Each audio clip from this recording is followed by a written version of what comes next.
किन्नर चुड़ैल। गोरखपुर नाम का एक गांव हुआ करता था। उस गांव में ज्यादा लोग नहीं रहते थे। एक गर्भवती विधवा औरत रहती थी। उस औरत का नाम कमला था। कमला अपने घर में अकेली रहती थी। उसके पति की सारी जायदाद उसके नाम हो गई थी, पर सभी गांव वाले उस औरत को मनहूस औरत समझा करते थे और सभी उससे नफरत किया करते थे। एक बार कमला राशन की दुकान पर खाने का सामान खरीदने जाती है। भैया जी, जरा 1 किलो दाल चावल देना। अरे हाय हाय हाय हाय हाय हाय! अरे मनहूस औरत, मेरी दुकान में अपशुगन करवाने आ गई क्या? हैं?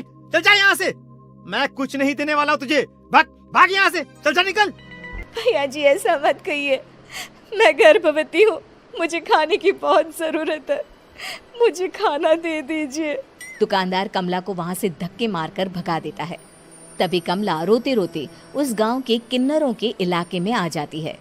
गांव वाले किन्नरों को उसी इलाके में रखा करते थे, क्योंकि वो लोग किन्नरों को पसंद नहीं करते थे और उनके इलाके में रहने से मना करते थे। तो किन्नरों ने उसी गांव में अपना एक इलाका बना लिया था।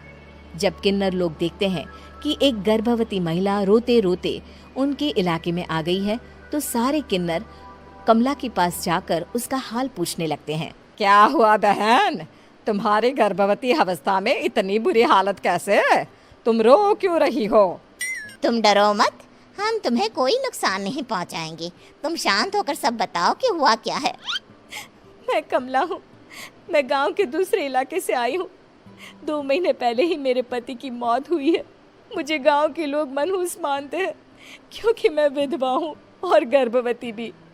वहाँ के लोग मुझे खाने के लिए कुछ बेचने के लिए भी तैयार नहीं, जिससे मेरा गुजारा नहीं हो रहा था। कोई बात नहीं कमला, हम तुम्हारा ख्याल रखेंगे। किन्नर लोग कमला को एक खाली घर में रहने के लिए जगह दे देते हैं और उसकी देखभाल भी करते हैं। कुछ ही महीने बाद कमला अपने बच्चे को जन्म देती है, पर अफसोस, कमला बच्चे को जन्म देते ही अपनी जान गंवा देती है। जब सब किन्नर बच्चे को देखते हैं तो बहुत खुश हो जाते हैं, क्योंकि वो बच्चा भी किन्नर ही था। कमला ने एक किन्नर बच्चे को जन्म दिया था। अब इस बच्चे की देखभाल कौन करेगा? हम तो इस बच्चे को गांव के दूसरे इलाके में भी नहीं भेज सकते। और तो क्या हुआ, इस बच्चे की माँ नहीं रही तो हम इसे पालेंगे। अब ये हमारे इलाके में रहेगा, हमारे साथ रहेगा। उस किन्नर बच्चे को गोद ले लेते हैं, उसका नामकरण कराते हैं। उस किन्नर बच्चे का नाम शक्ति रखा जाता है। देखते ही देखते शक्ति बड़ी होने लगती है। उसके रंग रूप बहुत सुंदर थे। वो बहुत सुंदर किन्नर दिखती है। एक दिन शक्ति एक किन्नर से पूछती है, माँ जी सुनिए ना, ये गांव के दूसरे इलाके में भी तो लोग रहते हैं, तो हम वहाँ क्यों नहीं जाते? हम उनसे अलग क्यों रहते हैं? शक्ति, क्योंकि वो लोग हमारे जैसे नहीं, वो लोग हमें पसंद नहीं करते, इसीलिए हम उनसे अलग रहते हैं। क्यों? वो हमें क्यों पसंद नहीं करते? मुझे एक बार उस इलाके में जाना है। मैं एक बार वहाँ जाकर घूम कर आऊँ। शक्ति, खबरदार, जो तू उस इलाके में कभी भी गई तो अपनी जान नहीं गंवाना चाहती तो उस इलाके में कभी कदम भी नहीं रखेगी, समझी? इतना कहकर वो किन्नर वहां से चली जाती है। शक्ति उस किन्नर की बात सुनकर बहुत रोती है। माँ जी ऐसा कैसे कह सकती है? उन्होंने इतनी सी बात के लिए मुझे इतना डांटा। अब तो मैं उस इलाके में जरूर जाऊंगी। फिर एक दिन शक्ति गांव के दूसरे इलाके में चुपके से जाती है। ये लोग तो हमारे जैसे ही इंसान हैं, तो ये हमसे नफरत क्यों करते हैं?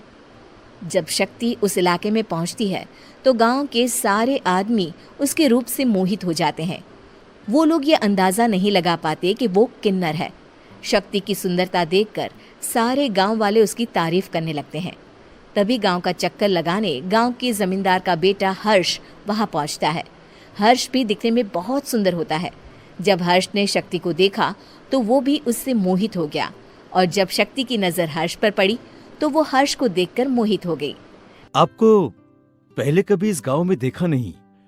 इस गांव में आप नए हैं क्या? जी नहीं, वो मैं बस।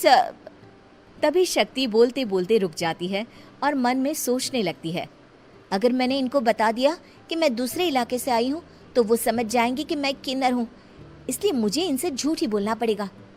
शक्ति हर्ष को कहती है, जी हाँ, मैं इस गांव में नई आई हूँ, यहाँ अकेली रहती हूँ। वैसे आप कौन है? आप भी इसी गांव में रहते हैं? जी हाँ, मैं इस गांव के जमींदार का बेटा हूँ। आपको किसी भी चीज की जरूरत पड़े तो आप मुझे बता देना, मुझे अच्छा लगेगा। ऐसे ही शक्ति और हर्ष एक दूसरे से रोज मिलने लगते। वो दोनों अपने प्यार का इजहार करने एक दूसरे से मिलने जाते हैं। तभी शक्ति का पीछा करते करते एक किन्नर वहां आ जाती है। शक्ति, शक्ति, मैं तुमसे बहुत प्यार करता हूँ। मैं तुमसे शादी करना चाहता हूँ। क्या तुम मुझसे शादी करोगी? मैं तुमसे शादी करूंगी, पर मैं तुमको अपने बारे में एक सच्चाई बताना चाहती हूँ जो मैंने तुमसे छुपा कर रखी है। अभी उनके बीच में ही वो किन्नर आ जाती है। शक्ति, तेरी हिम्मत कैसे हुई ऐसा करने की? वो किन्नर शक्ति को खींचकर गांव के जमींदार के पास ले जाती है। हर्ष भी वहां शक्ति को बचाने के लिए पहुंच जाता है। जमींदार शक्ति और हर्ष के प्यार के बारे में सुनकर गुस्से में आ जाता है और शक्ति को गांव के बाहर निकालने की सजा देता है। शक्ति ये बात सहन नहीं कर पाती और कुएं में कूदकर अपनी जान दे देती है। जमींदार हर्ष की शादी गांव की एक लड़की से करवा देता है, पर हर्ष इस शादी से खुश नहीं होता। शक्ति अपना बदला लेने के लिए मरने के बाद किन्नर चुड़ैल बन जाती है। अब मैं इन गांव वालों को नहीं छोड़ूंगी, अब इनसे मैं अपने प्यार का बदला लूंगी।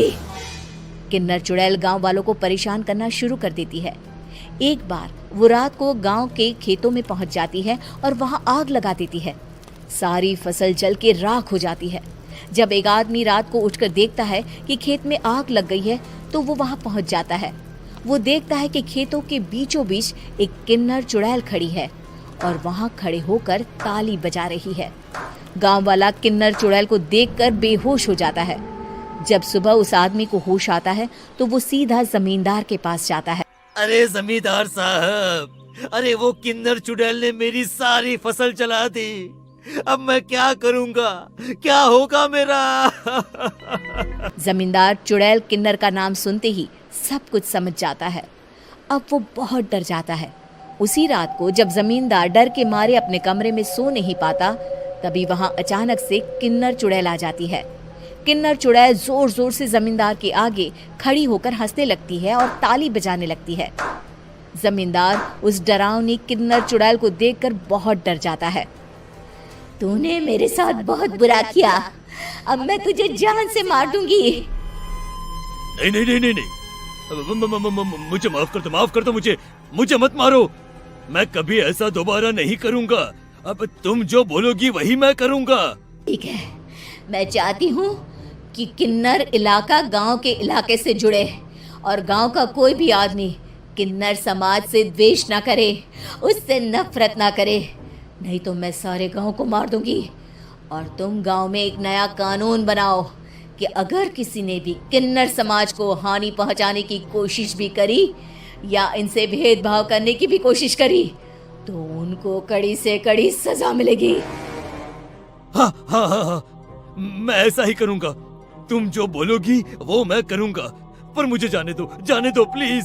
तब वो किन्नर चुड़ैल वहाँ से चली जाती है और गांव का जमींदार चुड़ैल का बात को मानते हुए दोनों गांव के लोगों को एक कर देता है और नया कानून भी लागू कर देता है।